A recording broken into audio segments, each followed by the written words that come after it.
بسم الله الرحمن الرحيم. حسام الأشاوي، عضو الجمعية العمومية للنادي المصري. طبعا احنا بالنيابة عن أعضاء الجمعية العمومية في بورسعيد بنرفض كل التصريحات التي صدرت عن المهندس محمود الشامي عضو الاتحاد المصري لكرة القدم، واللي للأسف يعني نصب نفسه على انه حاكم بلا قانون، فقال ان النادي المصري لا يحق له ان يلعب على ملاعب بورسعيد الموسم القادم. طبعا الكلام ده خطأ، ويعني مش عارف انا ازاي عضو اتحاد كوره يصرح تصريحات غير سليمه، والتصريحات دي للاسف كانت هتؤدي الى مشاكل كبيره جدا داخل بورسعيد. هو بيقول ان النادي المصري لا يحق له لعب مبارياته على ملعب بورسعيد الموسم القادم. طبعا الكلام ده غلط. هي العقوبه اللي صدرت من المحكمه الدوليه الرياضيه قالت ان يمنع لعب النادي المصري لمده 4 مواسم على استاد بورسعيد وليس داخل مدينه بورسعيد. يعني يحق للنادي المصري ان يلعب على ملعب المريخ او ملعب رباط الانوار او ملعب بورفؤاد داخل مدينه بورسعيد، لكن الاستاد هو اللي ممنوع. العقوبه جايه على الاستاد مش على المدينه. ولكن للاسف احنا يمكن ملاحظين الفتره اللي فاتت ان الساده اعضاء الاتحاد المصري لكره القدم عاملين فتوات على النادي المصري. من فتره، من حوالي شهرين او اكتر، الاخ احمد مجاهد قال احنا مستنيين النادي المصري يهبط عشان نحط قواعد للدوري الموسم القادم، ان يكون مجموعه واحده. طالما النادي المصري نزل يبقى ينزل يحل لنا مشكله ماتش الاهلي والمصري. لا، احنا النادي المصري نادي كبير، نادي عريق، اوشكنا على الاحتفال بالمئويه، يعني باقي 6 سنوات ويبقى النادي المصري عمره 100 سنه.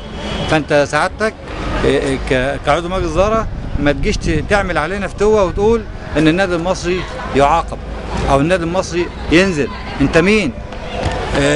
انت عامل فتوه علينا؟ لا، راح اعمل فتوه على التراس اهلاوي اللي حرق لكم اتحاد الكوره، وانتم عارفين اللي حرق الاتحاد فرد، ولكن للاسف تجبنوا عن انكم تاخدوا موقف ضد النادي الاهلي. واحنا بنقول لكم احنا هنا بورسعيد لن نسمح لاي انسان داخل اتحاد الكوره ان يعمل علينا فتوه. لا، احنا هناخد حقنا وبالقانون. ارجعوا اقروا قوانين المحكمه الدوليه عشان تعرفوا تتكلموا كويس او تعرفوا تقولوا ارائكم كويس. فاحنا بنرفض هذا الكلام. النهارده النادي المصري ممثلا في الاستاذ محمد الخولي عضو مجلس الاداره اتكلم بلسان اعضاء الجمعيه العموميه، واحنا بنأيد اللي هو قاله ان النادي المصري ان شاء الله الموسم القادم هيلعب في بورسعيد طبقا لاحكام المحكمه الدوليه، وان اتحاد الكوره يبين لنا نفسه بقى بدل التصريحات العنتريه اللي هم بيقولوها. لا، يجوا يورونا نفسهم بالقانون وباللوائح اللي هم ما يعرفوش عنها حاجه للاسف. انا اسمي السيد احمد امين مراد، واحد من مشجعين النادي ومحبين النادي. بالنسبه للقرار اللي اتحاد الكوره بيتكلم فيه ان هو رافض ان النادي المصري يلعب في ملعبه الموسم الجاي. احنا عايزين بس اتحاد الكوره قبل ما يطلع يقول قرارات عنتريه يقرا الاول قرارات المحكمه الرياضيه، ويعرف ان قرارات المحكمه الرياضيه ما بتمنعش المصري انه يلعب في بورسعيد. تمنع المصري انه يلعب على استاد بورسعيد، ودي نلعب في اي استاد موجود في بورسعيد. قضيه المصري والاهلي اتحاد الكوره بيديرها ببلطجه مع النادي المصري، بيفرض القرارات بالدراع يعني على النادي، خوف من التراس اهلاوي. النادي المصري اتاخر بموسم ما لعبوش، مع ان كان يحق له ان هو يلعب موسم 2012 2013. مجلس الاداره في عز الازمه الماليه اللي كانت موجوده تحمل تكاليف سفر الفرقه للسويس، غير اللعيبه اتحملت مشقه السفر، غير ان احنا كنا هنتعرض للهبوط بسبب بعدنا عن ملعبنا وبسبب بعدنا عن البلد. اللعيبه كانت بتروح السويس بتلعب وهي تعبانه. فاحنا بس بنطلب من الاتحاد الكوره بلاش يفرض عضلاته على بورسعيد، لان احنا مش مستحملين. كفايه السنه اللي عدت علينا ومصر كلها كانت متفاضله. الكابتن احمد مجاهد طلع تمنى ان النادي المصري ينزل درجه ثانيه، وبفضل الله والحمد لله وبارده ربنا قعدنا في الدوري غصب عنه. احنا ان شاء الله هنرجع نلعب في بورسعيد، سواء السنه دي او السنه الجايه او السنه اللي بعدها مسيبنا هنرجع نلعب في بورسعيد تاني باذن الله. مشكلتنا هنا في بورسعيد ان احنا ما بنلاقيش حد يدافع عن النادي زي ما مفيش حد بيدافع عن البلد، بس احنا ان شاء الله كجمهور باذن الله هنساند النادي وندافع عن النادي سواء لعبنا في بورسعيد او لعبنا بره بورسعيد، واحنا ما عندناش مانع ان احنا نلعب الاهلي في اي مكان. حته ان احنا يعني اتحاد الكوره بيطلع يتكلم من غير ما يبقى فاهم القرار اللي جاي من المحكمه الرياضيه. القرار بيقول ان احنا نلعب مع النادي الاهلي بعيد عن بورسعيد والقاهره في ملعب 2 كيلو. ما يطلعوش هم يختاروا لنا الملعب، ما يطلعوش يرضوا النادي الاهلي على حساب جمهور بورسعيد وعلى حساب النادي المصري. احنا باذن الله حتى لو مفيش حد بيدافع عننا احنا اللي هندافع عن النادي وهندافع عن بلدنا ان شاء الله، وهنقف ضد اي حد. المزاحي مدير عام بالتربيه والتعليم. وعضو الجمعيه العموميه للنادي المصري.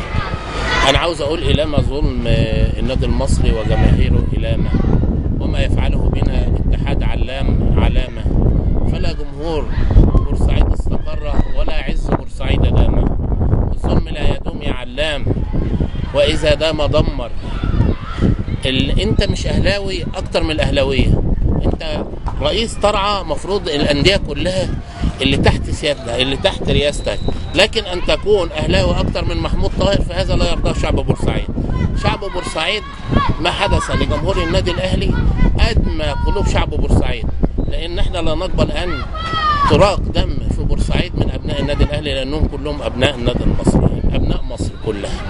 لكن ما يحدث من عدم لعب النادي المصري على ارضه اهدار للمال العام، وكنايه في شعب ضحى ما قدرش عليه لا مراهوس ولا كيتشينر ولا اللورد الليمبي ولا ايدن.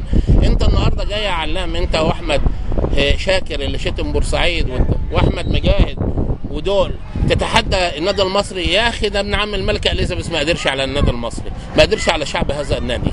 بورسعيد لن ترقع لاتحاد الكوره ولن ترقع لاي انسان كان، لا العلام ولا المجاهد، ولو كان في اتحاد الكوره او كان يجلس على عرش سليمان، انما ركوع جمهور النادي المصري وشعب بورسعيد لله وسجوده لله، مش ليك يا علام ولا لاتحاد الكوره بتاعك.